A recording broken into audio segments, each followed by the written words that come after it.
19 दिसंबर को कांग्रेस अध्यक्ष सोनिया गांधी और G23 के उन 23 सीनियर नेताओं के बीच बैठक हुई। यह बैठक लगभग 5 घंटे चली।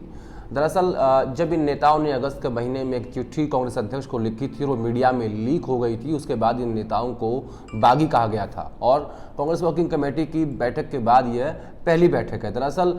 सोनिया गांधी और राहुल गांधी के जो अपने अपनी कोटरी के नेता हैं, उनके बीच इस मीटिंग में चर्चा हुई, बातचीत हुई। इतना ज़रूर कहा जा सकता है कि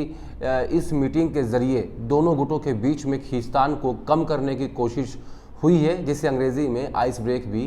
कहा जाता है। अब आगे चलकर ऐसी बैठक होती रहेंगी। नमस्कार, मैं हूं आदेश रावल। देश की बात में आज हम बात करेंगे कि सोनिया गांधी को ही फिलहाल अध्यक्ष रहना होगा अगर पार्टी को एकजुट रखना है तो, क्योंकि राहुल गांधी को लेकर बार बार इस बात को लेकर चर्चा हो रही है कि राहुल गांधी अब कांग्रेस पार्टी के अध्यक्ष बनने वाले हैं, लेकिन फिलहाल जो सीनियर और युवा नेताओं का मूड है आपस में, उनमें समन्वय की काफ़ी कमी है, जिसके चलते कांग्रेस पार्टी के पास जो चारा बचा है वो ये कि अभी 1 साल और सोनिया गांधी कांग्रेस अध्यक्ष के रूप में कंटिन्यू करें और उसके बाद जब 2022 का यूपी चुनाव होगा, उसके बाद अगर राहुल गांधी टेक ओवर करना चाहेंगे तब क्या परिस्थिति बनती है। इस पूरे मसले पर आज हम चर्चा करेंगे कि क्या क्या परिस्थितियां आज कांग्रेस पार्टी के सामने हैं और क्यों सोनिया गांधी को ही फिलहाल कांग्रेस अध्यक्ष रहना चाहिए।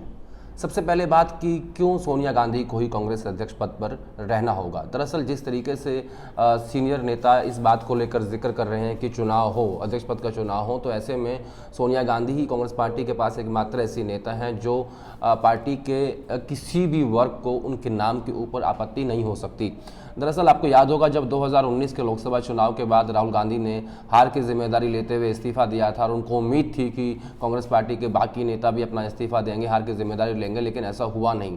तब राहुल गांधी के इस्तीफे के बाद अगस्त 2019 में सोनिया गांधी ने अध्यक्ष पद के रूप में अपनी दूसरी पारी की शुरुआत की थी और इन 18 महीनों में ये कहा जा सकता है कि आज भी कांग्रेस पार्टी उसी नाजुक मोड़ पे खड़ी है जो कि लोकसभा चुनाव की हार के बाद जहां खड़ी थी और जहां से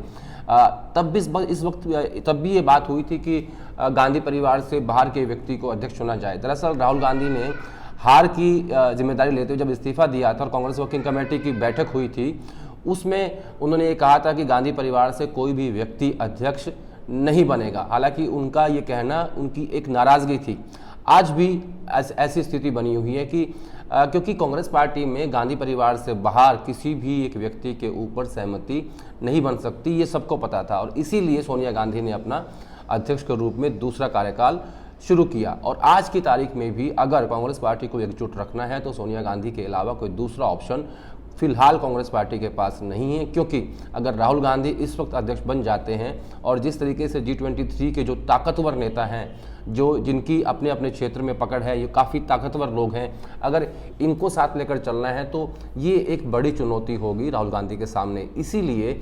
फिलहाल सोनिया गांधी को ही कांग्रेस पार्टी का अध्यक्ष रहना पड़ेगा ताकि सबको एकजुट रख सकें और पार्टी ना टूटे। दूसरा विकल्प कांग्रेस पार्टी के पास है कि राहुल गांधी अब अध्यक्ष बन जाएं।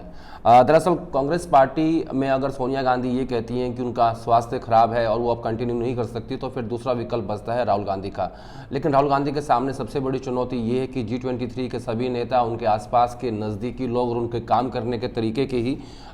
शिकायत करते रहे हैं। अब राहुल गांधी अध्यक्ष बन जाते हैं क्योंकि G23 के नेता भी इस बात को लेकर कह चुके हैं कि अगर गांधी परिवार से कोई भी व्यक्ति अध्यक्ष पद का चुनाव लड़ेगा तो वो उसके सामने कोई भी उनको चुनौती नहीं देगा, यानी गांधी परिवार से कोई भी व्यक्ति चुनाव जीत जाएगा। लेकिन जो सबसे बड़ी समस्या है राहुल गांधी के सामने वो ये कि वो कैसे इन G23 के नेताओं को एडजस्ट करते हैं। इनमें से अगर राहुल गांधी इन सबको साधना चाहते हैं, सबको साथ लेकर चलना चाहते हैं, तो इनमें से कुछ लोगों को कांग्रेस वर्किंग कमेटी में, इसके अलावा AICC यानी ऑल इंडिया कांग्रेस कमेटी में, और जो बाकी जो संसद में हैं उन लोगों को अपनी अपनी जगह पर पद देकर एडजस्ट करना होगा। ये चुनौती राहुल गांधी के सामने सबसे बड़ी है। अगर राहुल गांधी ये काम करने में सफल हो जाते हैं, यानी सबको एडजस्ट कर देते हैं, तो तब जाकर उनके घर का झगड़ा खत्म होगा और तब कहीं जाकर वो एक मजबूत विपक्ष की भूमिका निभा पाएंगे। और तीसरी परिस्थिति बनती है कि अगर गांधी परिवार कांग्रेस अध्यक्ष पद के चुनाव से अपने आप को दूर कर लेता है, जिसकी